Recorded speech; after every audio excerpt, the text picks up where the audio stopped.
नमस्कार, आप देख रहे हैं शयन संदेश। मैं हूं आपके साथ राहुल श्रीवास्तव। उत्तर प्रदेश के जनपद कानपुर में नंदबंशी सप्ताह महासभा ने स्थापना दिवस बड़े ही हर्षोल्लास के साथ मनाया, जिसमें मुख्य अतिथि रामचंद्र प्रधान, सदस्य विधान परिषद उत्तर प्रदेश सरकार ने अपने उद्बोधन में कहा कि मजबूत संकल्प, शक्ति एवं वैचारिक एकता को जीवन में उतार कर ही संगठन को सही आकार दिया जा सकता है। समाज के लोगों को आपसी अहंकार आदि भुलाकर एकजुट होकर संगठन के लिए कार्य करना चाहिए, क्योंकि संगठन की एकता बहुत महत्वपूर्ण है। संगठित हुए बिना अपने अधिकारों की लड़ाई नहीं लड़ी जा सकती है। साथ ही स्वयं को बदलना सीखें तथा अपनी संतानों को उत्तम शिक्षा दिलाने का प्रयास करें। हम आप राजनीतिक भागीदारी प्राप्त करने में सफल हो सकते हैं। इसी क्रम में प्रदेश अध्यक्ष शिव भजन सिंह सप्ताह नंदबंशी ने अपने विभिन्न जनपदों से आए जिला अध्यक्षों को फूल माला पहनाकर सम्मान किया।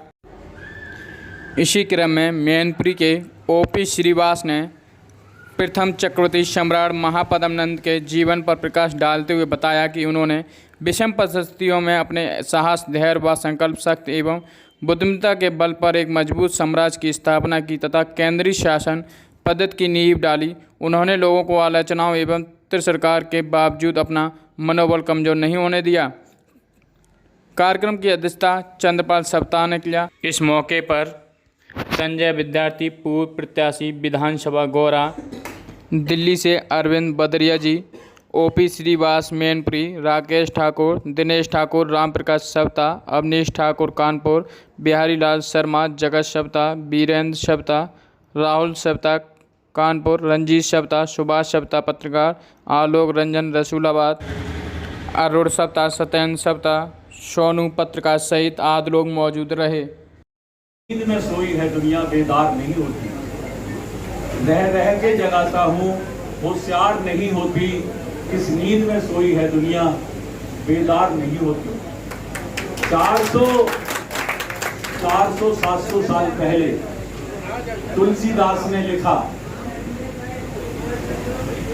यद्यपि जगत दारुण दुख नाना, सब पे कठिन जात अपमाना। 700 साल पहले उस ब्राह्मण ने लिखा, तुलसीदास ने, कि इस देश में सबसे बड़ा बहुत सारे अपमान हैं, लेकिन जो जातीय अपमान है उससे बड़ा कोई अपमान है नहीं। उसी अपमान के विरोध में मलिहाबाद में पैदा हुआ लड़का, मन में ये विचारधारा आई कि इस अपमान के खिलाफ जो मेरे से पहले लड़े, कर्पूरी ठाकुर लड़े, डॉक्टर लोहिया लड़े, अम्बेडकर लड़े, साहू जी महाराज लड़े, जो भी लड़ते थे, जो भी लड़े इस मान सम्मान के लिए, एक विचारधारा आई मन में कि मैं भी लड़ूंगा और इस व्यवस्था को तोड़ूंगा। और संघर्ष की एक कहानी शुरू हो गई। सविता समाज के हो तो बहुत बड़ी बात है इनके लिए। साथियों, यहाँ से लेके और वहां तक तमाम विद्वान, समझवान, बुद्धिमान लोग हैं और बुद्धिमान लोगों में ज्ञान नहीं बांटा जाता, उनमें चर्चा की जाती है। तो मैं यहाँ खड़ा हुआ सिर्फ चर्चा करने के लिए। ज्ञान बांटने का काम तो अब हम दूसरी बिरादरियों में करते हैं, वो सुनते हैं, प्रधान जी ज्ञान देते तो सब सुनते हैं, छत्तीस बिरादरी के लोग सुनते हैं। चंद्रपाल जी जब ज्ञान देते हैं तो लोग जो पीछे खड़ा होता वो वहां से नारे लगाता होता, चंद्रपाल जिंदाबाद, चंद्रपाल जिंदाबाद। लेकिन हमारा समाज अभी भी गांव पड़ा हुआ है और समाज और शरीर एक है। यदि हमारे शरीर में कोई एक फुंसी हो जाए, यदि उसका इलाज न किया गया तो शरीर कैंसर चला जाएगा, कैंसर हो जाएगा। आप लोगों से हम ये कहना चाहते हैं कि जैसे बिखरे हुए आपने गुलाब का फूल देखा होगा, कितना बढ़िया खिलता है और कितना अच्छा लगता है, लेकिन दूसरे दिन उसकी पंखुड़ियां फैल जाती हैं, देखा जाता। इसी तरीके से समाज टांग वांग खींचने वाले थे, और जो टांग खींचते थे, ये तो हमारी बहुत पुरानी बात है। हमारी टांग खींचते तो हमें फर्क नहीं पड़ता, पुलिस में हमारी टांग खींची गई, यहाँ भी खींची जाती है। लेकिन जहाँ अंगद का पैर होता है, अंगद का पैर जमा हुआ है, इसे कोई खींचने वाला नहीं है।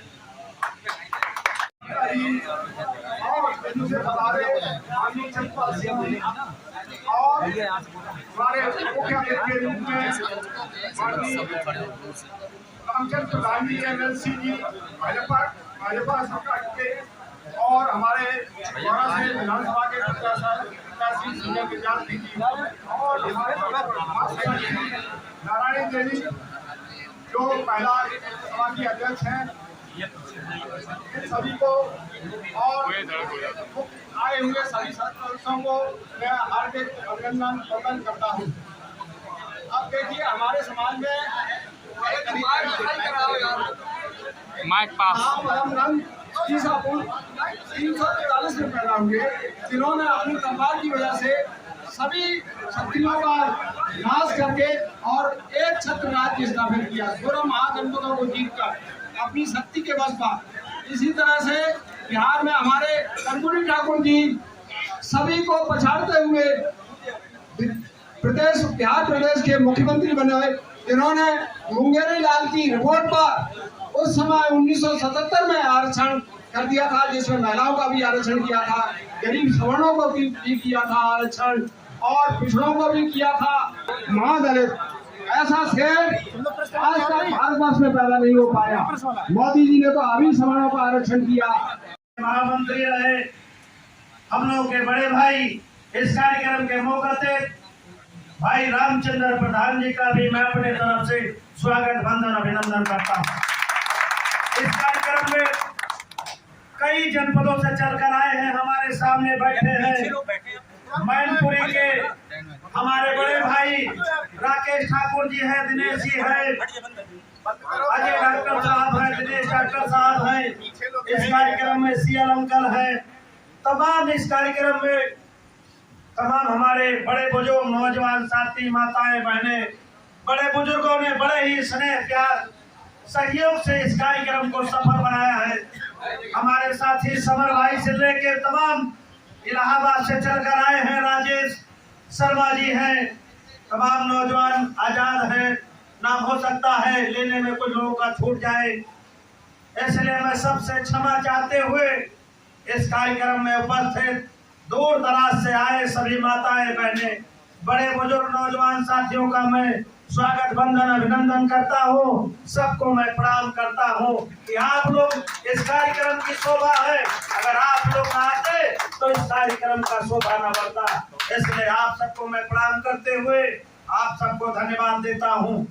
आज रहा सवाल, जैसा कि दरोगा जी ने कहा कि आज मुझे संगठन बनाने की जरूरत क्यों पड़ी। हम धन्यवाद देते हैं दरोगा जी को, और धन्यवाद उन सभी साथियों को देता हूँ जो भी जैसे भी चाहे जितने भी संगठन हैं।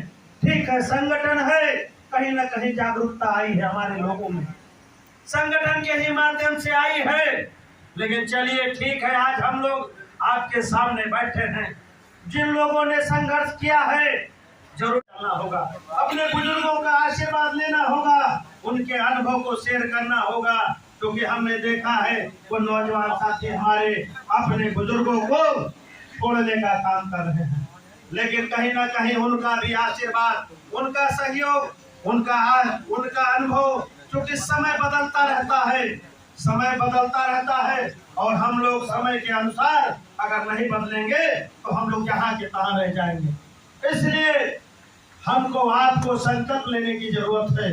हमको आपको एक दूसरे से, प्रधान जी कह रहे थे कि विद्यार्थी भाई हमें मीटिंग में जाना है, थोड़ा जल्दी करिएगा, तो इसलिए हमको आपको इस कार्यक्रम में बहुत अच्छा लगा। दूर दराज से है, हर तबके के लोग और हर प्रदेश के लोग हैं, इसलिए निश्चित तौर पे ये संगठन जिस विचारधारा या जिस सोच के साथ बनाया गया है, हम तो अपने तरफ से बधाई और शुभकामना देंगे इस संगठन को बढ़ने और आगे बढ़ने के लिए जो भी मुझसे सहयोग होगा इस संगठन को बढ़ाने में हम लोग सहयोग करेंगे, इस संगठन को बढ़ाने में सहयोग करेंगे। लेकिन हम दरोगा जी से कहेंगे कि आपका योगदान ठीक है, लेकिन कहीं ना कहीं आपके साथ चलने वाले भी तमाम आपके साथी हैं जो आपके साथ कंधे से कंधा मिलाकर चलने का काम करते हैं, उनको भी आप साथ लेकर चलने का काम करिए। क्योंकि अकेला चला कुछ नहीं हो सकता है, अकेले चला भार नहीं फोड़ सकता है। जब तक हम आप सब एक दूसरे के साथ कंधे से कंधा मिलाकर चलने का काम नहीं करेंगे, एक दूसरे के सुख दुख में पहुंचने का काम नहीं करेंगे, निश्चित तौर पे ये संगठन आगे नहीं बढ़ पाएगा। संगठन तभी बढ़ेगा जब हमारा आपका विश्वास, हमारा आपका संकल्प संगठन के प्रति हम लोग अपने आप में अपना संगठन, अपना पार्टी, अपना घर परिवार मानकर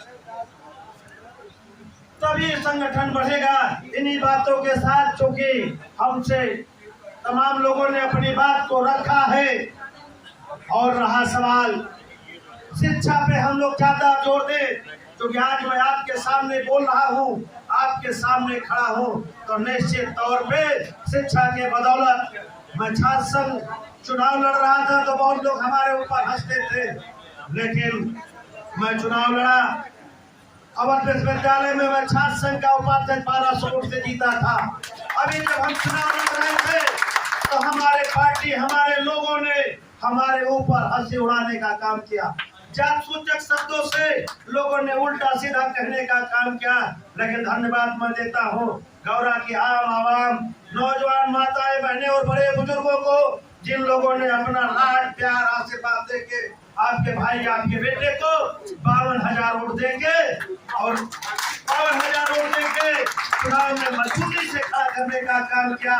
हमारे अपने लोग, कुछ लोग गुमराह हो गए, इसलिए आपका भाई आपका बेटा चुनाव हार गया। लेकिन मैं आज आपको विश्वास दिला के जाता हूँ, जब भी चुनाव गौरा विधानसभा में होगा आपका भाई आपका बेटा आपके सामने विधायक बनकर आएगा।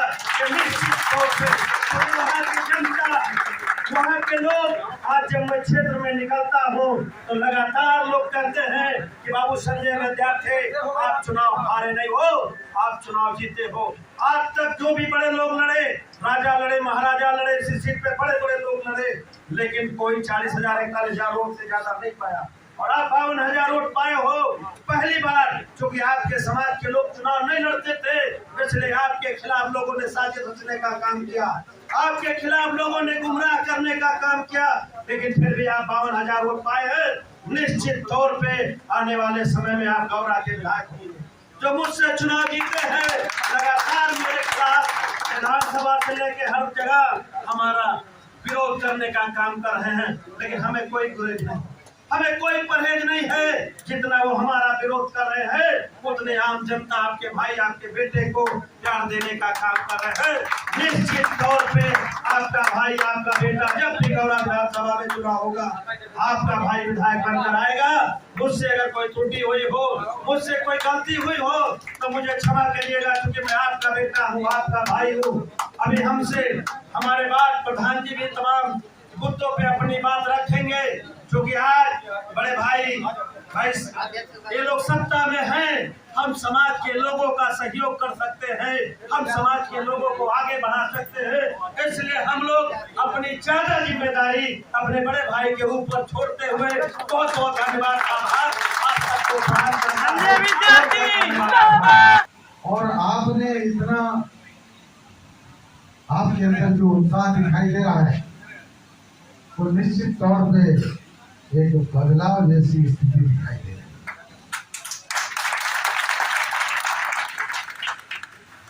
अरे यार क्यों रोते हो अपने सफर पर? कोई सफर आसान नहीं। क्यों रोते हो अपने सफर पर? कोई सफर आसान नहीं। सफर हमारा इम्तिहान है, बिना सफर पहचान नहीं। और जो जाते हैं बैठ सफर में, जो जाते हैं बैठ सफर में, उन्हें सफर का क्या है। इसलिए साथियों, मेरे नौजवान साथियों, आप बिल्कुल निराश मत होइए, न सोचिए।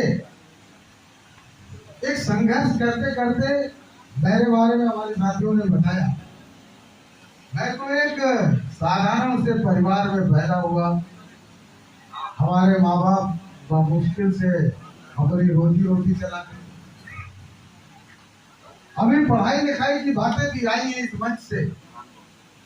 ये पढ़ाई लिखाई की बातें इसलिए भी जरूरी है, मैं यहाँ पे अपने पिता का उदाहरण देना चाहता हूँ कि एक बहुत साधारण परिवार का, जो 2-4 बीघे जमीन से खेती बाड़ी करके इतना बड़ा परिवार चलाते चलाते मुझे लगता है ठीक से बहुत अच्छी अपनी धोती की नहीं पहन पाते, बिना पढ़े लिखे थे, बिल्कुल अंगूठा टेक थे, पढ़े लिखे थे ही नहीं।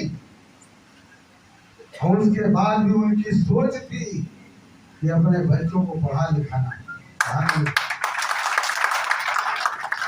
अगर शायद वो ये सोचते कि हमारा लड़का बड़ा हो गया तो इसे अपने काम धंधे में खेती बाड़ी में उलझाएं तो सहारा बनेगा, तो शायद आज ये मंच पर खड़ा होकर उनका बेटा भाषण नहीं। इसलिए जो यहाँ पर बातें आई हैं, ये अच्छी शिक्षा अपने बच्चों को देनी चाहिए। चाहे एक वक्त की रोटी खाना,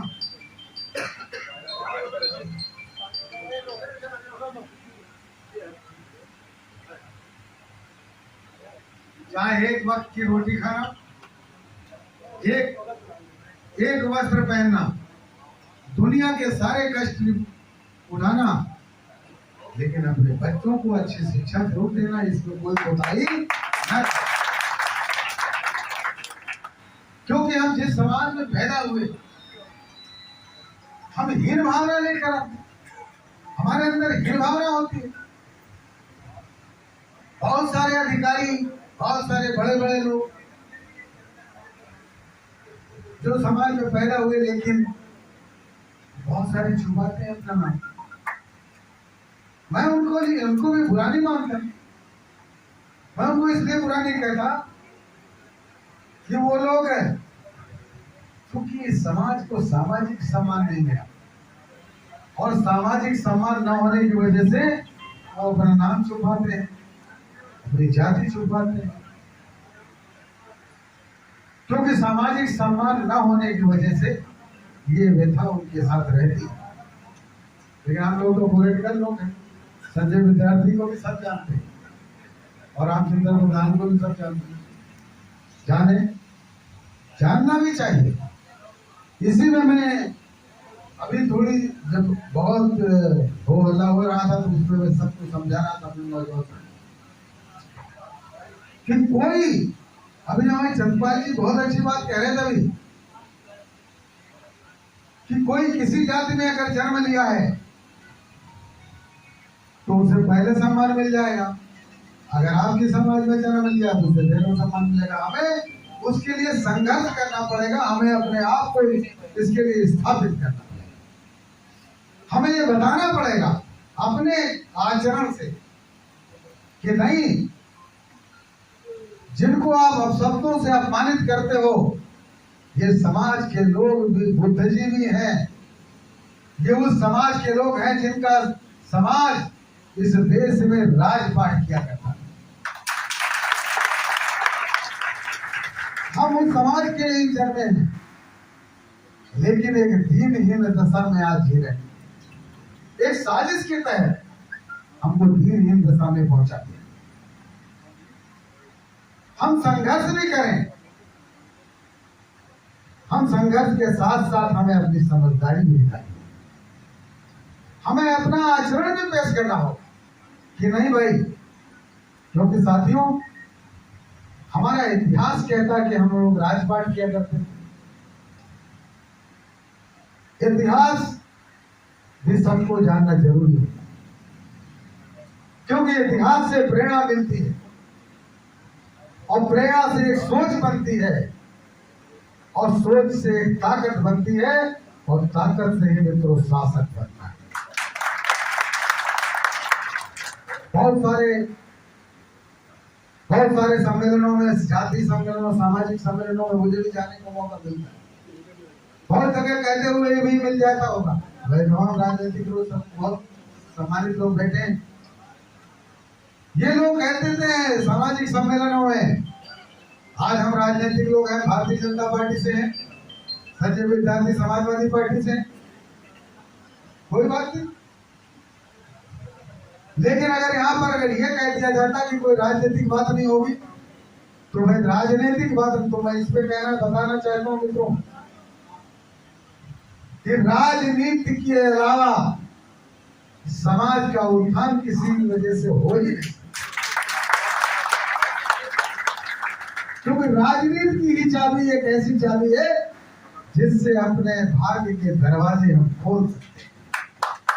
इसलिए मैं चाहता हूं, मैं इसलिए इस समाज को राजनीतिक बनाना चाहता हूं और हर नौजवान को राजनीतिक, हम चाहते हैं राजनीतिक सोच पैदा हो। लेकिन जिस दिन ये राजनीतिक सोच आपके अंदर पैदा हो गई, इस समाज को आगे बढ़ने से कोई रोक नहीं सकता। और खाली एक दो विधायक बनने से भी इस समाज का भला होने वाला नहीं है।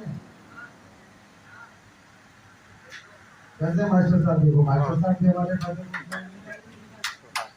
एक दो विधायक बनने से कोई जुगाड़बाजी करके बन जाए तो जुगाड़बाजी हुई, तो एक दो विधायक सांसद बनने से परिवर्तन नहीं होगा। परिवर्तन तब होगा जब आपके अंदर राजनीतिक सोच स्वयं पैदा हो, आपके अंदर राजनीतिक भूख होना चाहिए। और जो हमारे बुद्धिजीवी लोग बैठे, सक्षम लोग बैठे, आप कल्पना करो हम कितने लोग ऐसे हैं जो इस तरह से सम्मेलनों में जाने की स्थिति में है, अपनी गाड़ी घोड़ा से चलते हैं, अपने ठीक ठाक 2 वक्त की रोटी खाते हैं, अपने बच्चों को अच्छे स्कूलों में पढ़ा रहे हैं। कितने परसेंट असली जीवन जीने वाले तमाम हमारे समाज के लोग बड़ी बुरी हालत में, दयनीय मेहनत में जीवन जी रहे हैं, दीनहीन दशा में गांव में जी रहे हैं। तो हमारी आपकी भी तो जिम्मेदारी बनती है कि अगर उन्हें उनको सम्मान नहीं मिलेगा तो फिर हमारे सम्मान से कोई मतलब नहीं मिलेगा। तो इसलिए हमारी आपकी भी जिम्मेदारी बनती है, बुद्धिजीवी लोगों की बनती है, जो सक्षम लोग हैं उनकी भी बनती है। और खाली ये कहने से काम नहीं चलता कि राजनीतिक सम्मेलनों में नहीं, सामाजिक सम्मेलन होते अच्छी बात है, जागरूकता आती, लेकिन इस सामाजिक सम्मेलनों में फूट फूट करके राजनीति का पाठ पढ़ाया जाना चाहिए। और अगर हमारे बीच से कोई भी नौजवान राजनीति करने के लिए उसके अंदर कुछ जिज्ञासा होती,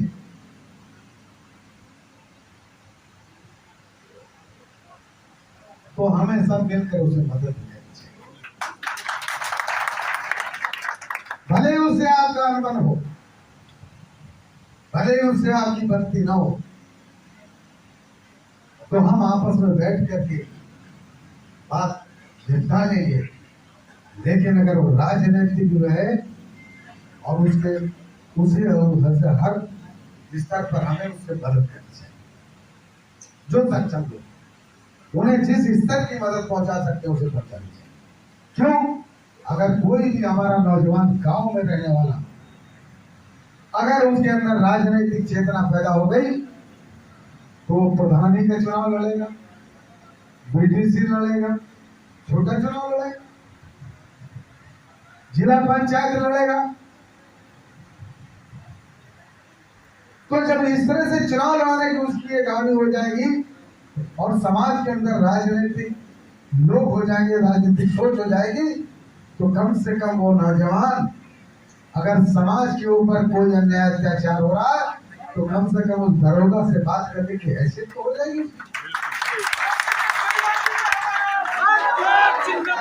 तो इसलिए साथियों ऐसा नहीं, अब जैसे अभी बात हो रही थी कि हमारे यहाँ भी ये बात सही है कि एक केकड़ा होता है, केकड़ा केकड़ा आप सब जानते होंगे। केकड़ा अगर